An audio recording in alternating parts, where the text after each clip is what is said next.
John chapter 2. The third day there was a wedding in Cana of Galilee. Jesus' mother was there. Jesus also was invited with his disciples to the wedding. When the wine ran out, Jesus' mother said to him, "They have no wine." Jesus said to her, "Woman, what does that have to do with you and me? My hour has not yet come." His mother said to the servants, "Whatever he says to you, do it." Now there were 6 water pots of stone set there after the Jews' way of purifying, containing 2 or 3 meters apiece. Jesus said to them, "Fill the water pots with water." So they filled them up to the brim. He said to them, "Now draw some out and take it to the ruler of the feast." So they took it.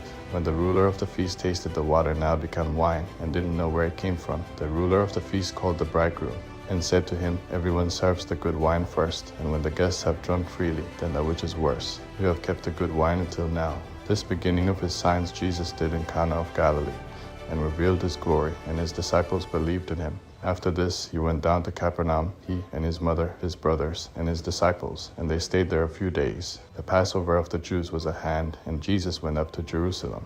He found in the temple those who sold oxen, sheep, and doves, and the changers of money sitting. He made a whip of cords and drove all out of the temple, both the sheep and the oxen, and he poured out the changers' money and overthrew their tables. To those who sold the doves, he said, "Take these things out of here. Don't make my Father's house a marketplace." His disciples remembered that it was written, "Zeal for your house will eat me up." The Jews therefore answered him, "What sign do you show us, seeing that you do these things?" Jesus answered them, "Destroy this temple, and in 3 days I will raise it up." The Jews therefore said, "It took 46 years to build this temple. Will you raise it up in 3 days?" But he spoke of the temple of his body. When therefore he was raised from the dead, his disciples remembered that he said this, and they believed the scripture and the word which Jesus had said.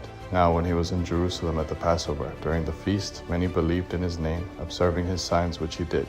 But Jesus didn't entrust himself to them, because he knew everyone, and because he didn't need for anyone to testify concerning man, for he himself knew what was in man.